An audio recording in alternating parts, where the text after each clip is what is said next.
Well, welcome, ladies and gentlemen, to our first presentation of the day. And it is pretty exciting because this is an area that many of you will not have heard about before. Talking to me today is Jason Bontempo from Manhattan Corporation, and they are exploring just north of Broken Hill in an area called the Koonenberry Gold District. It's pretty exciting. Remember back in the day when no one believed there was gold in the Pilbara? Now look at it. I kind of think this could be similar. I could be wrong, Jason, but Jason, great to see you. Thanks for kicking off today's virtual gold conference, and great to see you. Thanks, Kerry. It's great to be here. Look, first up, just give us a brief overview of Manhattan Corporation, because you, as I said, you're in the Koonenberry Gold District, just north of Broken Hill, over there in New South Wales. What's exciting you about this area?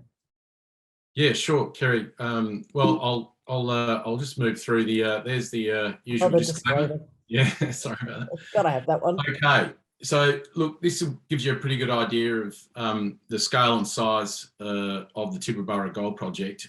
Essentially, it holds a good, just over 200 kilometre strike of mineralised structure, that being the Koonenberry Fault, and it is, yes, it is a huge area, but it's quite advanced in the north, and there's a historical, the Albert Goldfields was the sort of historical area up there over 100 years ago, where close to 100,000 ounces had been mined, and as you say, it hadn't been, it really hasn't been focused on since, and the amount of work that Manhattan's done in the last 2 years is the most work that's probably been done in the last 200 years in this area, or along this tenure that we have anyway.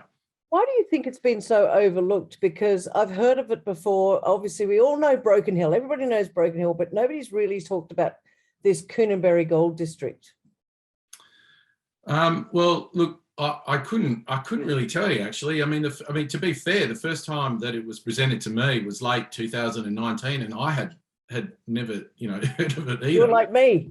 Yeah, and I was, in fact, if it wasn't for who presented it to me, I'm not sure I would have given it the credibility that I took from it. But essentially, the founder of this project tenure, the putting together this land holding, was Jens Balko, and Jens was one of the major founders of this project area. He presented it to me late 2019. Manhattan was actively looking for a new sizable scale gold project, and so after hearing him talk about the area and its the fact that it had been completely underexplored, that it's a huge structure and there is huge potential for large deposits along it.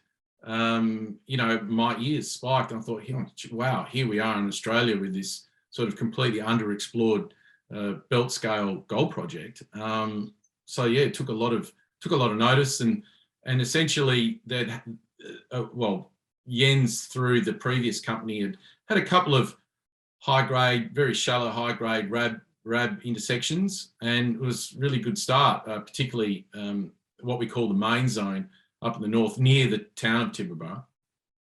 So look, I couldn't really tell you why, but I know that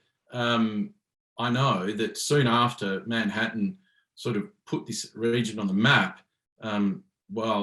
that's, we were the first, I think pretty much the first listed company in a very long time to work the area, but also hold such a long strike of the Koonenberry. And then afterwards, you see some other players coming in, like Koonenberry Gold. You've seen S2 Resources, albeit they're chasing different minerals. So all of a sudden, yeah, it's on the map, and I couldn't tell you. I just couldn't tell you why. So why, you said a moment ago that Jens Balko, you really rate him. Just explain to our audience who he is and what his background is. Yeah, Jens was a very doyen of the industry. Is a very successful geologist. He was at Western Mining for a long time outside of Australia, and successfully discovered the huge Tampacan copper gold deposit in the Philippines.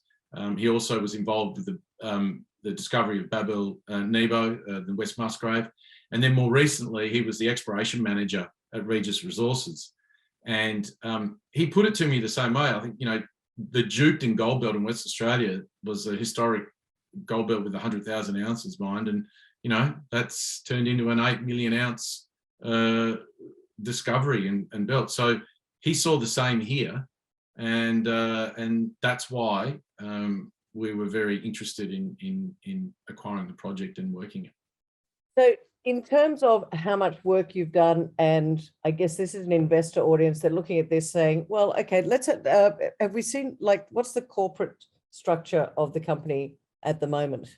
Yeah, so at the moment, the company has a market cap of around $20 million and cash balance of $3.5 million. Okay. Yeah, so it's well funded. We're currently, you know, that probably leads into this slide.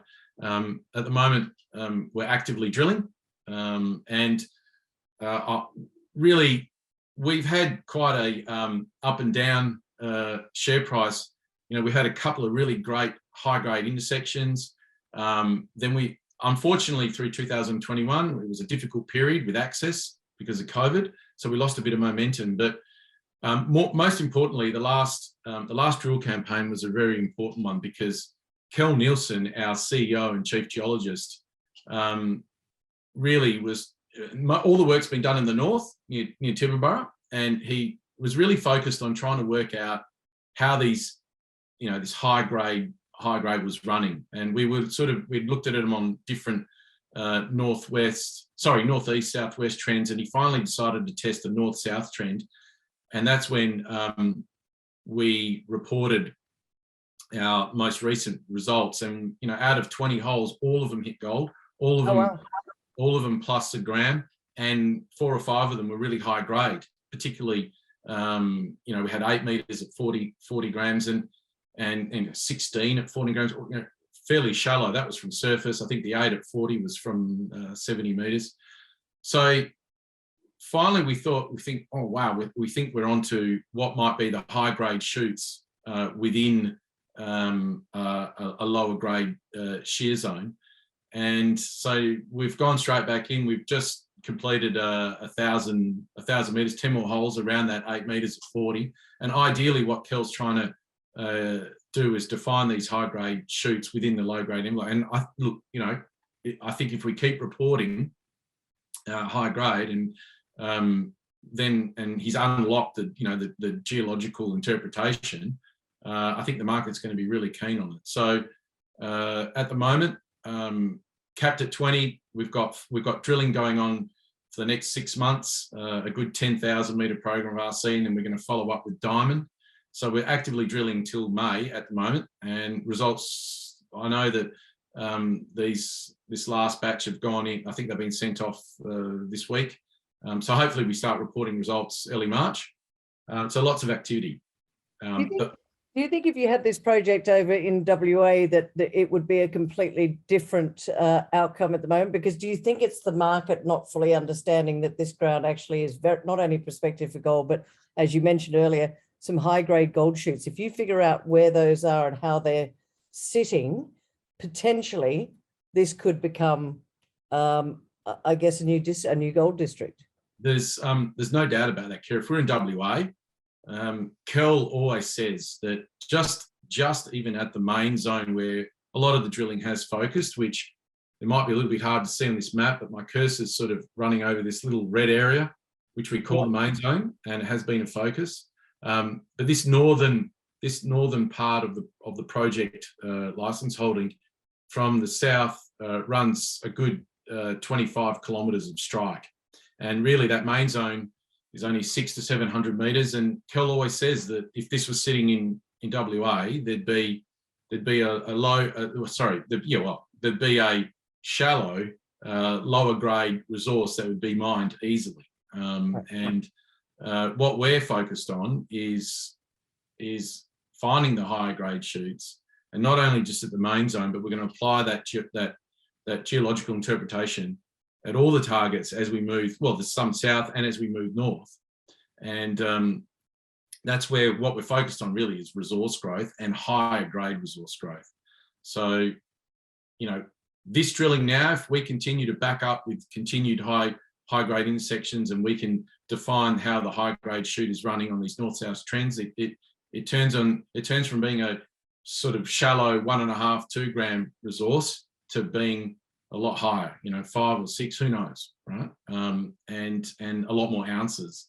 Like for instance, just at Clone, which is 8 kilometres north, that area, historically, there's a 30-metre historical old-timers shaft at Clone. Is that right? Yeah. And, as you know, they wouldn't have gone that deep unless it ran at a good grade. That doesn't have one drill hole. There's not a hole at Clone. And it's called Clone. Kel's called it Clone for the, because as far as he's concerned, it looks very much like the main zone. Then as you move further north, there's hot soils, there's Pioneer to Phoenix. There's a number of targets that have a lot of golds, sniffing around there, and we just can't wait to get into it. And that's where over the next 4 to 5 months we're going to be moving north, as we finish up at the main zone. So do you think the market fully understands what it is that Kel feels that he's got out here? And you mentioned before that you've gone pretty shallow. This is literally sticking out of the ground at the moment, but you're trying to work out whether there's sort of those high grade shoots are right across this whole shear zone. Yeah, I think the market wants to see some continued high grade intersections, sort of showing that we've worked out what's going on. I mean, if you one of the market peers, and it's in a different country, but if you look at Newfound Gold, Canada, if you know them, I do. Now, yes, they're a little bit more advanced, but I mean that company's capped at over $1 billion, and sure they're advanced, but I see a lot of similarities. Similarities, because we're talking, Newfound Gold. They're up in Newfoundland. Up in Canada. What's the similarities?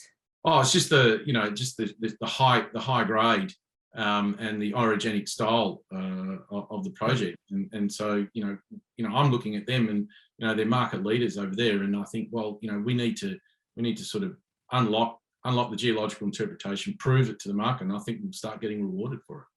What's your time frame when you say prove it to the market? Talk to us about, for example, between now and sort of the middle of the year, how much drilling you're going to do. You're funded, that's fine. What do you think is going to be the turning point, and how much drilling is going to be done?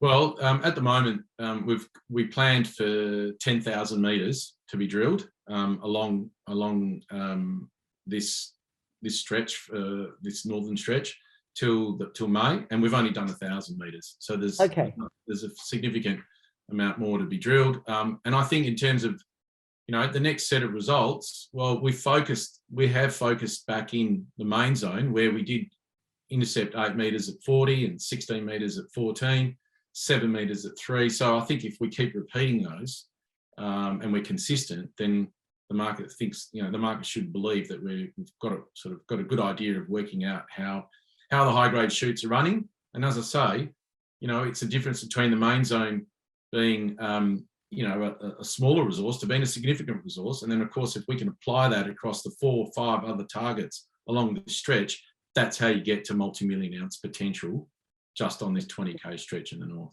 Now, we haven't got much time left. We've got a couple of minutes left. I think I want to see, there was one other slide that I wanted to see, which actually showed more of those sort of southern targets, but also the trend where you're going north-south. Yeah. So a big reason why we talk about this whole strike having multi-million ounce potential is also significantly in the south. Now, this is the sleeper part of our project, because we're focused up in the north at the moment. But when Jens Balko first presented this to Manhattan, he talked about, for want of a better analogy, he talked about the north, the northern structure being a 2 or 4 lane freeway. But as you move south down here, it turns into a 10 or 12 lane freeway. And when you look at the cross structures that he interpreted, he said that makes for major traps for very large gold deposits. And it was as simple as that. And so this area is renowned for its very big gold nuggets, particularly further south at the Koonenberry Nugget Field. But there's never been any systematic exploration approach in this southern part of the Koonenberry. I don't think there's a drill hole through from Faults Bay down to Mongrel. That's a good. So we're running out of time. So when are you going to be doing some drilling and some work down in this area? Oh well, not for a while, because we're focused up the north. This will be this will be later in the year, or maybe into early next year. Okay. At the moment, the focus is up in the north, but the potential we hold. All right, Jason, we've run out of time. We've got a packed audience, but you're first off the mark today. Ladies and gentlemen, Manhattan Corporation out there in the Koonenberry Gold District looking for those high-grade gold shoots. Watch this space. The ASX code is MHC. And if you want to reach out to Jason, I'm sure you'll be at the Zoom networking at the end of today. So if you've got questions, you can always ask him then. Jason Bontempo, thanks so much for joining us as our opening speaker today. Thank you, Kerry. Thanks. Bye.